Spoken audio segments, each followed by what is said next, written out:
You know that 2008 marks the 50th anniversary of the release of the #1 hit song, Peggy Sue, by Buddy Holly. Put it on the record player here. Play the old 45 of the original song by Buddy Holly.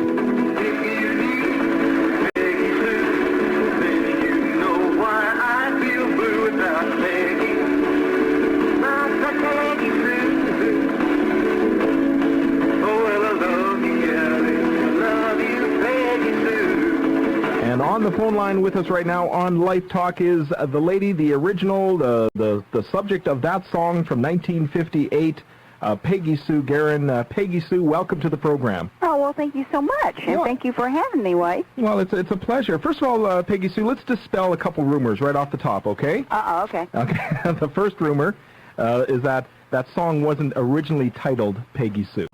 Well, where did you hear that rumor? Well, that's been going around the internet and all this. That it was called Bobby Sue or Billy Bob or something or other. Tell us it was originally called Peggy Sue. Well, I tell you what, there was only one song, and it was Peggy Sue. Mm-hmm. But let me explain that rumor. Okay. That rumor started about 17 years after Buddy's death.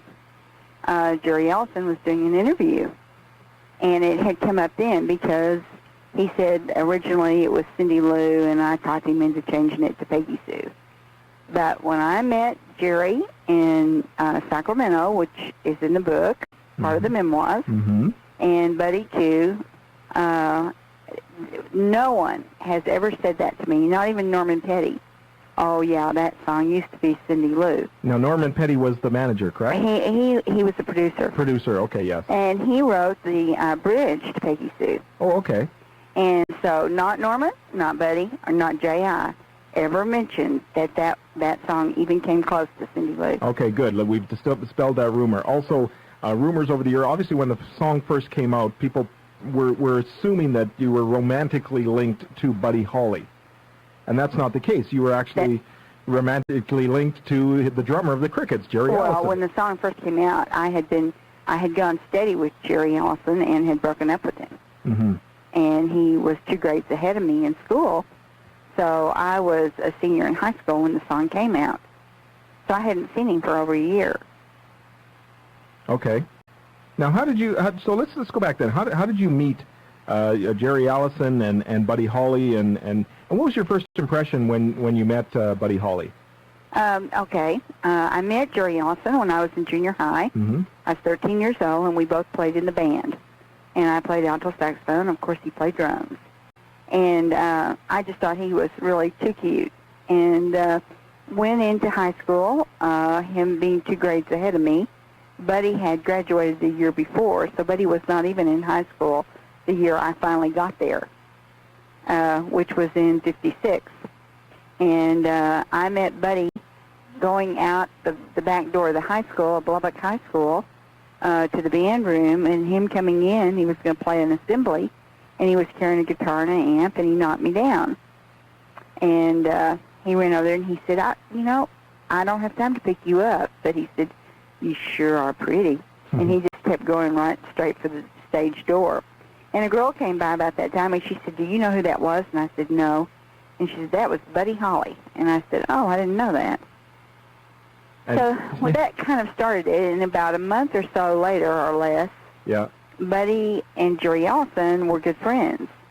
And they had a band, and Buddy also was on the radio. He played Sunday afternoon talk out at K-Dave in Lubbock. And so I had heard him on the radio, but I had never met him. And anyway, Jerry had asked me to go on a double date, and when he came to pick me up, Buddy and his date were sitting in the back seat. And so when Jerry got in the front seat to drive, Buddy was laughing, and he said, what is so funny? And he said, well, I've already overwhelmed your Peggy Sue. So that's kind of how our relationship started. How it started, and it's all in the book. We're talking with Peggy Sue Guerin, author of the book, Whatever Happened to Peggy Sue. In the book, you talk about the first time you heard the song, Peggy Sue, and that it was a complete surprise. Can you tell us about the first time you heard it and how they surprised you with it? I was going to, I was in California, Sacramento, going to girls' Catholic school, and Jerry called and got permission for me to see the rock show that was coming through town, because they were traveling with the Show of Stars, which was a very exciting thing in the 50s. Yeah, and we have to say here, I think That'll Be the Day was the hit song out at the time, right? That's right. Okay. And I had not heard That'll Be the Day, and or Peggy Sue. And so my mother said yes, that I could go, and he and Buddy made arrangements for me to have a seat in the auditorium, and there was security there, and my family, my sister and brother-in-law who lived in Sacramento, invited both of them for the weekend. But of course, Buddy couldn't stay because nobody else could go on stage and do Buddy Holly hits. You know, it just was impossible. Mm-hmm. And so Jerry spent the weekend with us, and then we returned him on the road tour in, I think it was Fresno, California. Mm-hmm. So that's the first time I had ever heard That'll Be the Day when they first started the show. And Laverne Baker and Fats Domino and a lot of other artists were on first, and then the Crickets came out, they announced them, and Buddy came out and did That'll Be the Day, and then he just kind of, when he finished that, he swung up to the microphone, and he said, there's somebody special in the audience tonight, and I have a new song, and he said, I don't know why they just put Buddy Holly's name on it, but he said, we're going to do it for her tonight, and they went right into Peggy Sue, and that was the first time I'd ever heard it. And it says in your book that you almost sunk down in your seat. It was almost too overwhelming. You were kind of shy, and you felt that everybody knew that it was you. Well, I thought they were staring at me, but of course they weren't. But I thought that. Yeah. I felt that, and it was it was happy and embarrassing and all those things rolled up in one. Yeah. But I was delighted to hear the song, and I was especially pleased that my name was on there. And I tell everybody, it's just a gift to when something like that happens to you. Mm-hmm. And can you freeze time? Well, in my case, we froze time, because never has there been a day since that point that I haven't talked about Peggy Sue the music, or the man himself, Buddy Holly, or Jerry Allison, or somebody. Yep. Well, let's just take a break here. We'll just come back in a second. We'll talk about you being a devout Catholic and how you wanted a traditional Catholic wedding, but Jerry wasn't a Catholic and Buddy was a Baptist, and Buddy was pushing for a double wedding. We want to talk about that, and that's all mentioned in your book. We'll do that in just a moment. We're going to take a quick break here. We're talking with Peggy Sue Gerron, the author of Whatever Happened to Peggy Sue, and we'll take this quick break, and we're back with more after this. Comments, questions, concerns? Call 430-9300. Long distance 1-877-827-2346. Or on your cell at pound 930. Life Talk with Wade Sorochan on AM 930, The Light. And we're talking with Peggy Sue Gerron, the author of the book Whatever Happened to Peggy Sue, and the subject of the song that is 50 years old now, came out in 1958 by Buddy Holly. In your book, you talk about being a devout Catholic and how you really wanted the traditional Catholic wedding, but Jerry wasn't a Catholic, and Buddy was wanting to have a double wedding with him and his girlfriend Maria, and Buddy was Baptist. Tell us about your inner struggle at that time. Well, first of all, in 1958, we just didn't have weddings. The church didn't do weddings where there were maybe a minister from another denomination, okay? Mm-hmm. Yeah. And so it just wasn't heard of. You could not arrange it. And Jerry's family was also Baptist, Okay. but I am not sure about the Baptist religions because they're all just a little bit different. But Jerry's family was having a very hard time with it as well. So what we ended up doing is that Jerry and I sort of jumped the gun, and we ran off and got married. Now, how did you feel about that? I felt a little, as it turned out, and of course you have to read the book to understand all this, Yeah. but as it turned out, I felt a little betrayed by it all, because I had not invited my parents to go, because no one was supposed to go but just Jerry and myself. and it didn't turn out that way. So. And also, also in the book you say your life was miserable after marriage. How did you cope?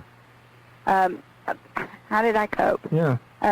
First of all, I was very quiet, and I was withdrawn, and I wasn't accustomed to really speaking my mind because I hadn't matured yet. At 18, I simply had not matured. I had, which sounds really odd now when we look at 18-year-old girls, but even so, I don't think you're fully matured at 18. Mm-hmm. Not unless you've been in a really special, different environment. Right. So that must have been very hard on you. You were young, felt that you weren't matured. You ran away and you eloped when you really wanted to have a Catholic wedding. So obviously, like you say in your book, it was very miserable for you. Not only that, I was mature enough to understand the seriousness of what I had done.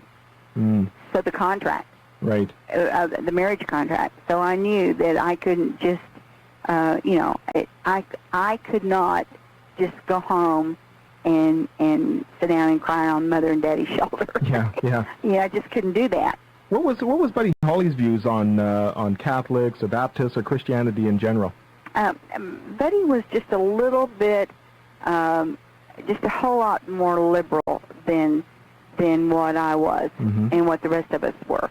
And I think that a number of reasons helped that. One, his dad was the deacon of a church. And so Mr. Holly was really evidently very good about teaching and them studying the Bible.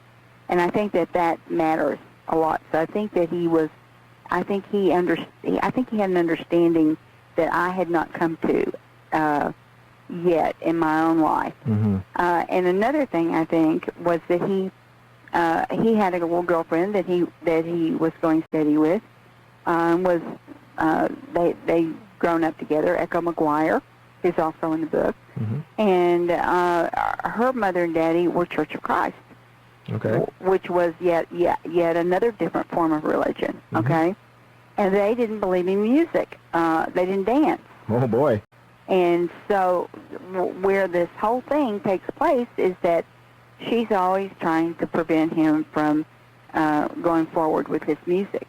And, of course, being Catholic, well, music was just absolutely my whole home. Yeah. And Jerry, I think he was just kind of in between it. Right.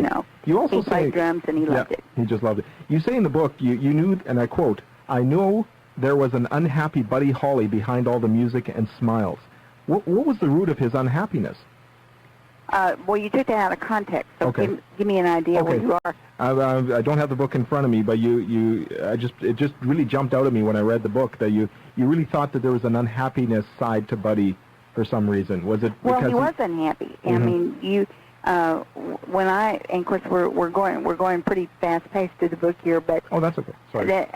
So when I reached New York to meet them after the tour was over, I think that's what I'm talking about, him being unhappy. Right. And because he said, I have hired 2 attorneys, one to get the credits straightened out on my music that I've written, and the other one to get a divorce. And so he was unhappy. He wasn't happy. Yeah.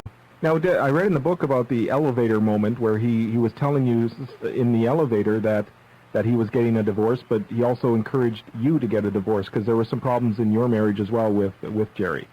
Yeah, he was very, very disillusioned by the tour that they had just been on, and that's, I think if you read the book, you can pretty well understand what we're talking about at that point. Yeah. It had to do with Buddy's focus was business and trying to be happy, and I think he realized that everybody's life we had just made some severe decisions that weren't good for anybody. Yeah. Now, the book talks about that you had a lot of dreams about Buddy Holly flying. What do you make of it? And did you ever tell Buddy about some of these dreams you had? Oh yeah, I did. And I told Jerry too. The first one I had, we were in Clovis, and Buddy just laughed. He said, "You don't have to worry about it because I can always glide the plane in." And I said, "No, you don't understand. This plane, you're in this airplane, and that's probably Jerry and Joe B in the back seat. However, I couldn't see their faces. Mm. And was it a recurring dream you had? I had it 3 times. It was in a recurring dream. But he looked out the window, and he looked back at the pilot, and that plane just took off and then just went straight down. And, Buddy said, no, you don't have to worry about that. That's not going to happen. All right, well, let's talk about February 3rd, 1959, the day the music died. How did you find out about the plane crash? We found out through the radio, really and truly, and then Jerry Ellison called Mrs. Hawley. We were in Lubbock already. We had been in Clovis, New Mexico, and had gone to Lubbock and to visit with his mother and dad. Sonny Curtis was with us, and they announced the plane going down. So we heard it on the radio. Mm-hmm. Jerry then, of course, immediately called Mrs. Hawley, and she told him, she confirmed it, that it was true. Yeah.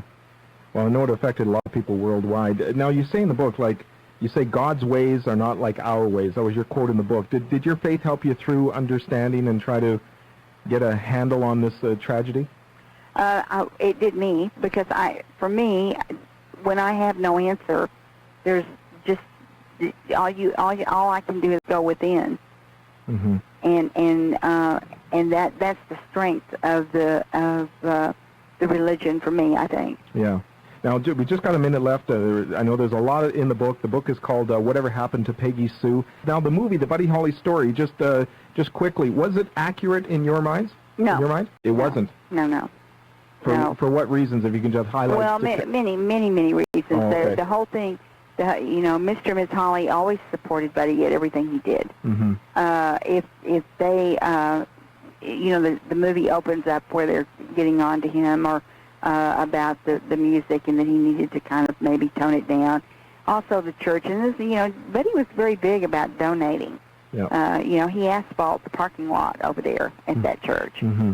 And so while that minister may have had some problems with it, and I think he did, it wasn't Mr. and Ms. Hawley.